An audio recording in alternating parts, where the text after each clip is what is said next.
welcome everyone. I'm so excited to present this for you today. This is something that I really love talking about, obviously, and it's an emerging topic that I think it's only going to grow because people are looking for answers, and that's really what we want to do today is just let's look at something a little bit deeper than the skin. Acne is perplexed. Everyone is different, and we have to start treating each person as an individual. So many times I feel in the past it's been like, oh, we need this formula, oh, we need to do this, oh, you need to get rid of dairy, oh, and the gut really is where the individual part of your success will be. So today I want to share some insights. This is an overview of a class that I have. We'll talk more about that at the end, but this will give you a little bit of information of the class that we'll dive deeper into if you're interested in going into this further. So let's go on. So linking the gut and acne, and let's look beyond the skin. So today what I want to talk about is I want to share with you really got what piqued my interest in this is with a client that I had. And I want to share that with you. Then we're going to go into really the functions of the gut just briefly because there's a lot of information. Then let's talk about, we all know about the skin microbiome, but do we know much about the gut microbiome? And in doing some research and seeing all the publications that are out there, and many people are talking about this, there's a lot of different verbiage being used. And so we need to be aware of leaky gut. What is SIBO? What's IBS? What's Crohn's? All of this. But I'm going to tell you that there's a link that they're finding, and I think we can really use this material to help more clients. And then I also want to finish to give you some practical applications. So let's talk about what can you tell your clients? You know, what are you kind of seeing on the surface that you can walk away today knowing, okay, I can tell them these simple things that will help them immediately. And then I'll share more information about diving deeper into the class. Okay, so let me tell you about my client. This is a client that was referred to me from an instructor at a school in Idaho. And she was extremely frustrated because she couldn't get any answers. Her skin was on fire all the time, and no matter what she said that she did, her skin would just light up. And so she started shielding herself from the public. She started looking for jobs that was all 100% remote. She didn't go out. She became depressed, and I was like, you're too young for that, so let's figure this out. So some of the clues that I looked at that I'm going to share with you today, but the clues from my training in functional medicine is when there's symptoms such as gas, bloating, cramping, then we know something is not in balance with their digestion. She also had weight gain, she had depression, she had constipation. Of course, she had food sensitivities because, you know, she had all these other things going on, the gas and the bloating and so forth. She was told a lot about hormones, that it was her hormones. And yeah, it was hormones, but it's not the sex hormones that a lot of us talk about. It was other hormones that I'm going to talk about as well. So her skin was so highly reactive that she could put water on it and it would start burning. So when she would go in and get treatments, they would do a lot of the peptides, and she could not even do that. So I will come back to her and tell you what happened and what I did but let's dive into really discovering the connection, because there's so many people out there like that they just are not piecing this together. And I want you to be those few people that are studying the skin and learning about the connection. So I want to go into gut physiology and just briefly talk about that, because again, that will be shared in the full class, but let's just do a little bit of an overview. So the gut function is 70% of your immune system comes from your gut. So when you have reactive skin, when you have someone that's sick a lot, you can make that connection. You can start putting the puzzle pieces back together.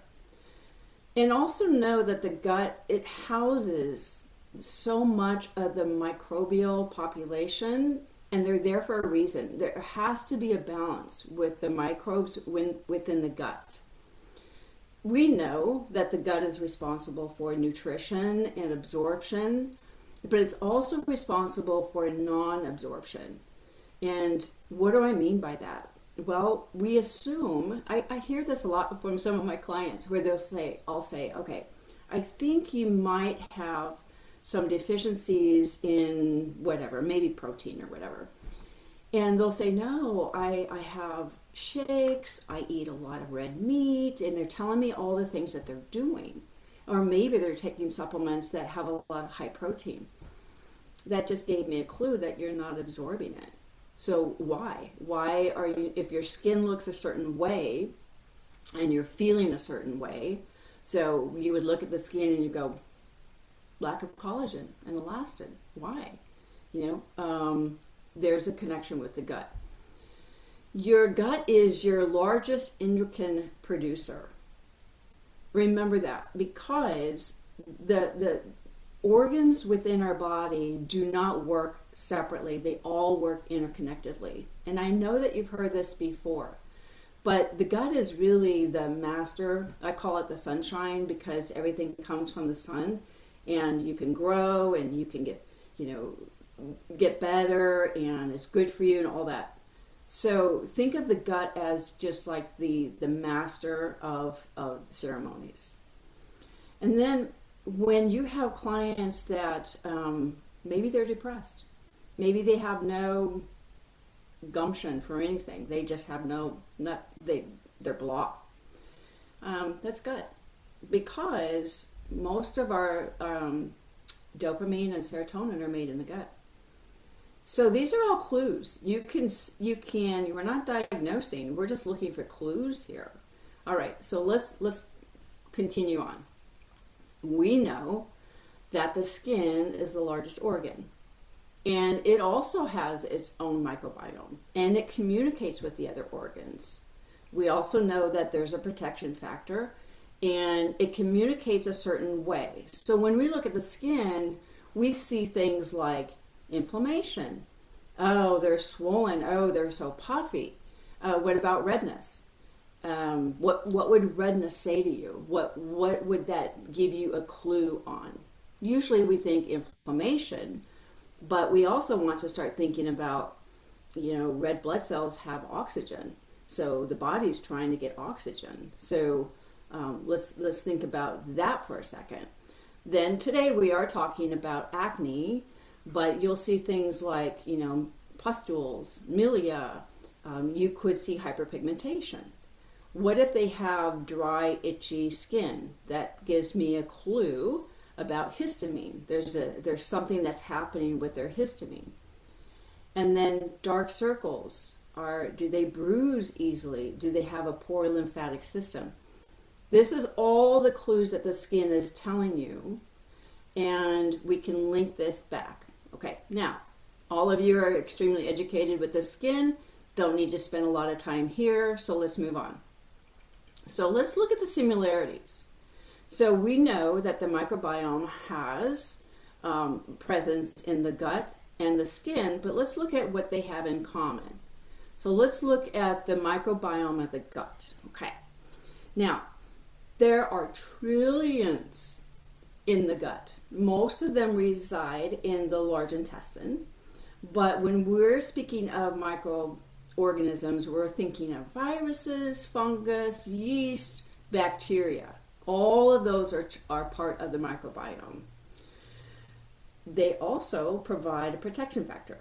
So the protection is they will know whether or not there's an intruder, and some bacteria are known for helping with that overload. They are huge. They're a very integral part of our immune system. And toxins, the microbiome can also help with eliminating toxins. So they do a lot within the gut. So if we move on, let's understand it a little bit more. This is diving a little bit deeper, but I think it's important to know that the bacteria in the gut performs many wide functions. Okay, so first, what happens is they produce a short-chain fatty acid. What this is it actually is helping your body with nourishment and metabolism, and it helps the colon. And there's certain bacteria that actually are responsible for synthesizing vitamins. And these vitamins are your B12, your K, and your folate. Isn't that interesting? Also, you'll hear about there's bacteria that's called beneficial bacteria that stimulate the immune system. So I want you to start, I do this a lot in my classes, that it's like, okay, so stop right there and start thinking about, okay, my client, maybe if they have a lot of acne, they may have been on a lot of antibiotics. And does that disrupt the microflora? Does it disrupt all the communication? And yes, of course it does, because if we're trying to eradicate certain bacteria, then the body's first message is, okay, we need to get back to homeostasis. Okay? I really like the topic of bacteria because we tend to take probiotics and prebiotics, but we really don't know why or what we're doing. We just know that it's supposed to help us. So if we can dive a little bit deeper in bacteria and go, oh, this is what it's doing, and actually could help the skin. Okay, moving on. Now, the bacteria that I'm identifying on the skin are the ones that you've already heard about. You've heard about Cutibacterium, that's your C. acne. This is a major organism on the skin, okay? This also has been found to contribute to acne, okay? Then we've talked about, and I'm sure you know in your training, that the P. acne is mainly in your sebaceous glands. What is extremely important to have because it helps with the homeostasis. So it's also present in intestines, in the mouth, in the stomach. So it has to be there. It's not an angry one. It's not a bad one. Now, we have heard of staphylococci. That is mainly what causes your infections. An overgrowth of staph is really what's causing the rise of rashes, certain reactions, and that is pretty apparent. We know these things. Okay, let's move on. The similarities basically are there's between the gut and the skin. Both of them have a bidirectional communication. What does that mean? They talk to each other. That means that the skin talks to the gut talks to the skin. We also know that there has to be a balance. If there's not a balance, you will have clients present you with SIBO. SIBO stands for small intestinal bacterial overgrowth. They could have ulcers, they could have celiac, but a lot of that stands back to the imbalance. We also have toxin removal on our bacteria microbiome of the skin and the gut. And we know about cytokines, okay? Cytokines are very, very, very important when it comes to eradicating viruses, those toxins that are trying to overcome. So cytokines is part of that inflammation. All right, so now let's move to, let's talk about finding the root cause of acne. Well, that has to be very personalized. That has to be a puzzle piece, because you have to understand what the client is doing, and it takes some digging. There's so many times that I've worked with clients, and it has taken 2 to 5 sessions to really understand what they're doing. The first session, there's so much information, and you probably have found that same thing when you're dealing with clients, and oh, I didn't know that you had celiac. Oh, I didn't know that you had constipation. You didn't tell me that. Oh, so those things come up. So it's a process is really what I'm trying to tell you. All right, so if we go on, here are some of the clues, okay? We're looking for clues. Now, if you look at acne, hyperpigmentation, any type of rashes, that could give you a great clue to going back to the intestines. Okay, so let's go through this. Inflammation, allergies, chronic sickness usually tend to be connected with acne, rosacea, and eczema. The gas and the bloating, the microbiome imbalance, that usually causes a lot of rashes. Stomach pain, constipation, hyperpigmentation, compromised barrier, usually is stemming from toxins, either on the skin or in the gut. If you have a client that talks, they probably don't, but some people, when we're digging a little bit deeper, will talk about diarrhea. Okay, it's not a pleasant topic, but it's essential that we have to talk about what's going on, because when you think about someone that has, and I actually know a lot of people that have diarrhea almost every day. The first thing that you should think in your mind is, okay, how are you absorbing any nutrients at all? Because if you have that much diarrhea, you're just basically washing everything out. So I would think immediately, okay, how would you get nutrients to the skin? How would you get collagen? How would you get elastin? How about, would there be a lot of hyperpigmentation? So diarrhea is malabsorption. Okay, you're not getting the nutrients. It's too fast. It's just washing through. Okay. Other clues could be something like brain fog, someone that's really moody, someone that has high anxiety. They are not sleeping. You're going to see on their skin rapid aging. You're going to see, and I didn't even put this one in there, but stress has a lot to do with that. Stress really ages you. Okay. And then, hormone imbalances, we know these because this has been drilled into us. We have hormonal, you have too much estrogen, you have too much testosterone, all these other things. Yes, that does contribute to eczema, your rashes, and to acne. All right, so here, those are clues. All right. So this is what I did with this client. When she said when she could not put anything, not even water, on her face, and it would light up. This was actually week 2. Week 1, her skin was purple. And she was just ignited all the time. So what my first clue was, all right, there has to be an overproduction of bacteria, or there's bacteria that's getting in somewhere, okay? Now, bacteria always competes for food, okay? So as soon as you start eating, and the bacteria is not going away, it's because it's taking the nourishment, okay? The other clue that I had was something has to be broken, or something to open that's not supposed to be open, like maybe some gate, maybe there's a hole somewhere because there's bacteria somewhere that's not supposed to because of the inflammation. Her skin was screaming of inflammation.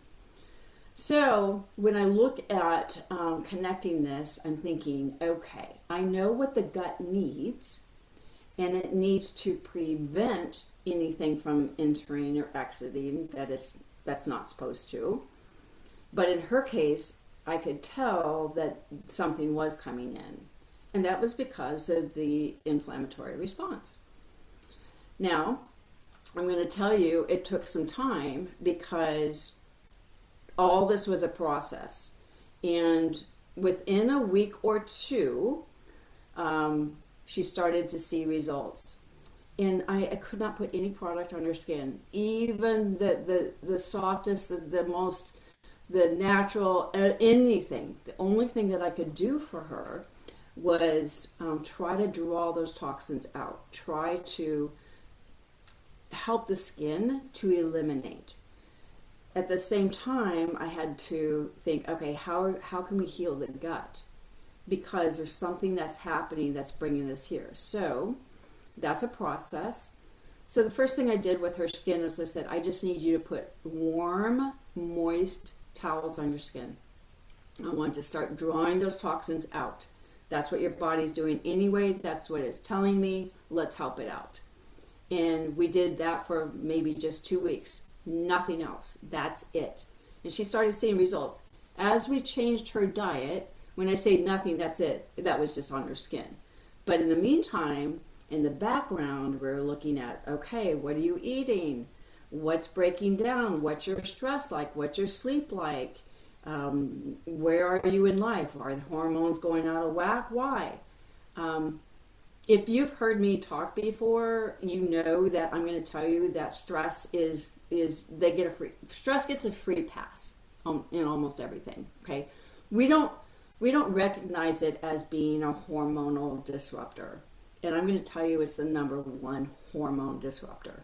Okay, other than when you go through puberty, those are going to be your high sex hormones, but when you're dealing with clients that they're just not getting answers, start talking to them. That's something you can do right away. Start talking to them about what's your stress like?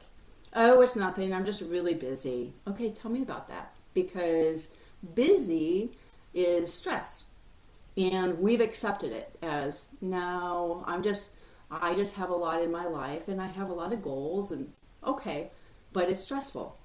Because you're driving, you have time constraints. So I want to start focusing more on that, because I feel like it really gets a free pass. That we do everything else around it, and that's really the key. Okay, all right. So let's go on. If we go into this is I'd say research for the last 5 years. Okay. Now, remember I said there's SIBO, there's IBS, intestinal bowel, irritable bowel syndrome. Intestinal permeability is your leaky gut. This is becoming very common. What causes it? Your ibuprofens, your NSAID drugs, birth control, chemotherapy, toxins, obvious microbial overgrowth. All this causes a histamine overload because your gut will release histamine. Antibiotics contribute. Insufficient vitamin D and zinc.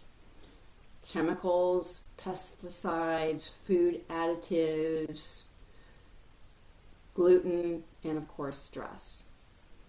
Now, when you look at this list, you think, well, my gosh, this is like almost everything. Well, not really, because not everyone has chemotherapy. But if we talk about toxins, and let's jump down to chemicals, pesticides, and food additives, that's very controllable, because you can eliminate a lot of your toxins from your foods and your drinks and your sugars and chemicals, or what are the chemicals that you're putting on your skin, and can we look at more of the drugs that we're putting in that we're not even thinking. We're not thinking that they're doing anything to the gut. So if we go into some of these areas and look at clues, we can say, okay, this may be causing that bacteria overgrowth, because the intestine is supposed to be kind of the gatekeeper. Now, when I say the intestine is permeable, it has to be. It moves. If you look at digestion, or just go to YouTube and just look at, how does the intestinal wall, actually digest food and absorb nutrients? You'll see that there's a lot of movement, but there's a barrier wall on the outside too that tends to be under attack a lot. And what's making it be under attack is some of these things that I have listed here. Over time, these will start wearing down the intestinal wall lining. That contributes to leaky gut. The medical term is intestinal permeability. But leaky gut, something's leaking. Think of a lawn hose. Gosh, that over there, that lawn is not getting water. Well, there's a leak right there. And so it's the same thing. Okay, let's go on. So this is what happened with my client after 5 months. And I stopped working with her after 5 months because my goal is to equip you so that you know what to do. At that point in time, she knew exactly what would cause her to have a rash or her skin to react. But the main trajectory that we had was keeping her pure and letting her gut heal. So we went to gluten-free. There's a lot of research about gluten and what it does. Some people aren't willing to do that, and that's fine. But we did go strictly to organic only, and then we really addressed her stress. And she knew after 2 months, she knew exactly what she needed to eat and how her digestion, we had to get the absorption happening again. So I put her on a lot of foods that were already cooked, nothing raw. So her digestion basically got a break from trying to break everything down as we healed. And she went back to work where she was not remote, and she started dating, and she got her relationship back with her family. And so the stress basically topsy-turvied. So I like this story because I think there's a lot of this person out there. Okay, now let's talk about healing foods. Let's talk about clients that will say, well, I eat all those things, but let's dive a little bit more into why you should have some of these foods. So on the next slide, let me stop here for a second because I see this a lot, and I think it's important to bring this up. So there is a pill for every ill. What does that mean? Well, we think that, oh, I'm low on vitamin D, so I'm just going to start taking vitamin D. Oh, I don't have enough collagen, so I'm going to take collagen supplements. This is not going to address people that have gut problems. Okay, so the reason why it's not working is because they're not absorbing it, or it's leaky, or some of the things that I just talked about. So the other thing too is I think we put so much into supplements thinking that, oh, since I'm taking this, my body's absorbing it. But sometimes we rely on it too much and it's just flushed out. We're taking too much. There's a huge placebo effect with supplements. It's actually more expensive to take supplements than it is to eat healthy foods. So if you were to just take a handful of supplements, your body doesn't really, get the fiber. It doesn't have all the nutrients that say that one, I'll just take like a red pepper. There's so many nutrients in one red pepper versus one pill.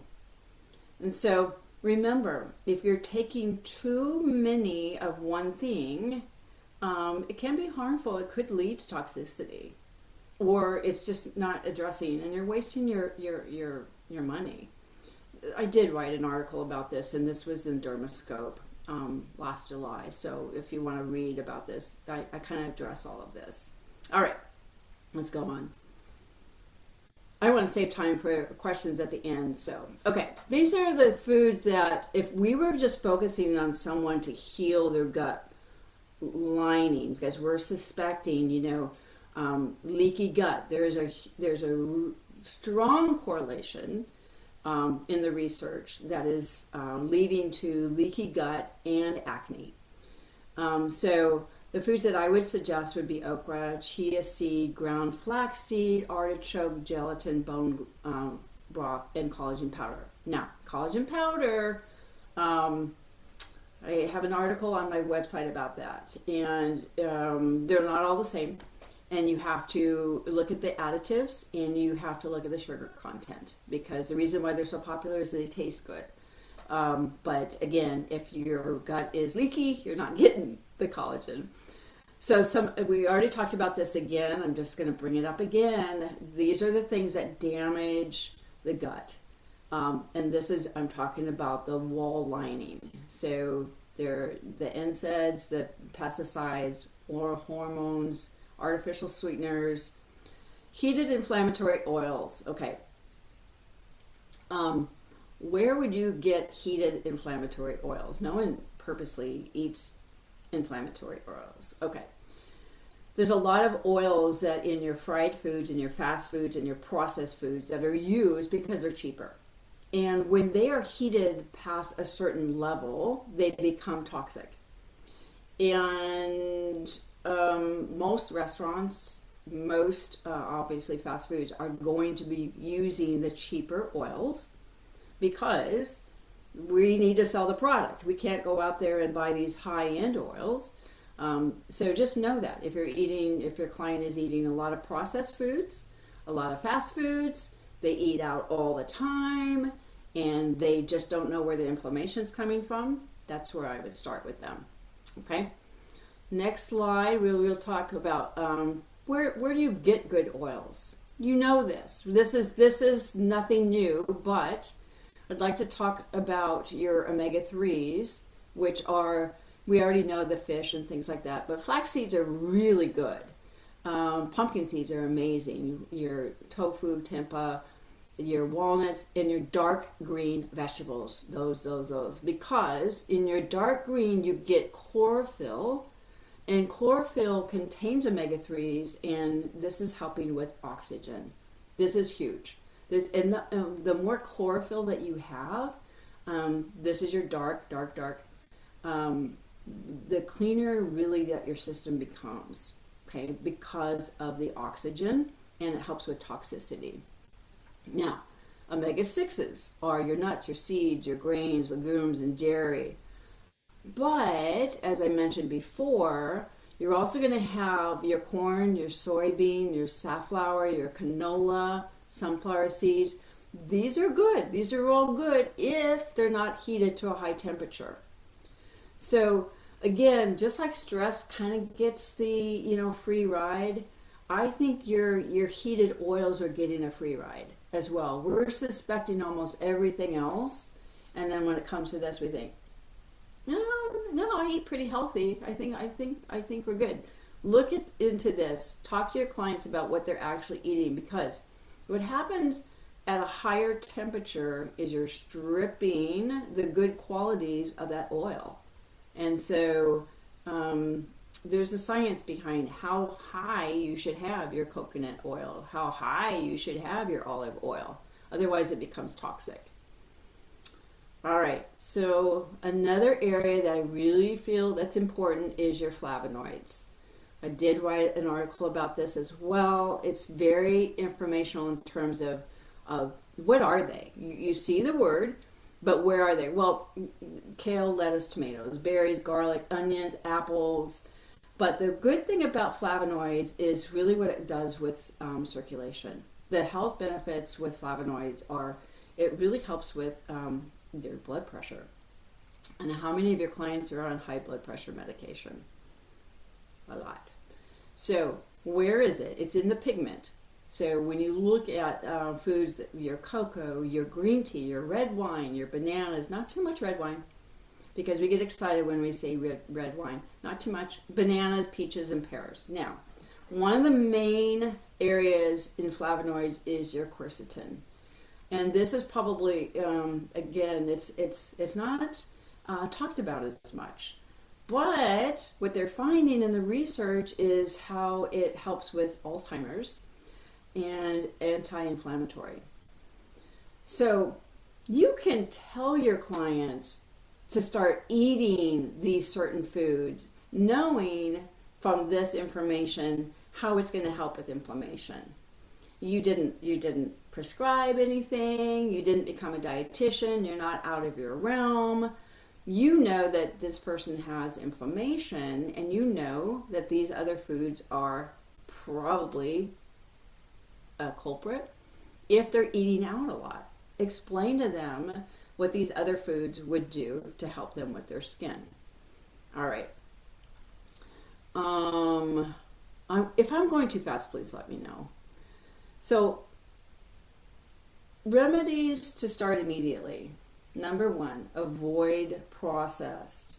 Anything processed. It's hard, I know. But at least maybe one meal out of the day. Maybe we don't have to go to McDonald's to get the egg McMuffin. Maybe we can make that ourselves. Maybe we can start avoiding some of the fried foods. And there's companies that are really trying hard. You know, they're going to say, this is cooked in, avocado oil, things like that. There's still, that's a step, okay? I'm always about small steps win the race, okay? So do something daily. The reason why dairy is such a culprit in terms of acne is because it increases mucus. And mucus is part of your lymphatic system that's bringing out toxins, taking the trash out. And so dairy isn't necessary. Dairy's coming around too. They're making sure that it's clean dairy. You can find that. And I love that there's more and more companies coming out. Okay, this is something you can tell your clients today. Stop drinking ice cold drinks during your meals. Stop. Why? Because when you freeze something, then nothing moves. It's that simple. So if we start drinking a bunch of ice water before we eat, which is very typical, that slows down your digestion. And we need those digestive enzymes to break down those nutrients so we can use them. We want to use that. We want more collagen and elastin. We want to get rid of the toxins, okay? And don't even drink during your meal. You don't need it. Drink before, an hour before, and drink after, I say at least a half an hour later. So, and really, if you can start avoiding the acidic foods, what are those? Well, what about the coffee drinks that you're getting in the morning? What about all the sugar? What about the dairy that's processed? What about alcohol? Okay, so these are things like right away, that would be a great first step. And now let's go back to, let's enhance your system. Let's enhance what it's trying to do. Because remember, it's the environment that is presenting this problem. Your body knows how to heal. We do not have to do anything to tell the body what to do. It already knows. Remember that. It's not broken. It's responding to what you're giving it. So foods like garlic, onion, berries, ginger, your cruciferous vegetables, those are your broccoli, your Brussels sprouts, your cauliflower, those are really good in terms of being binders for toxins.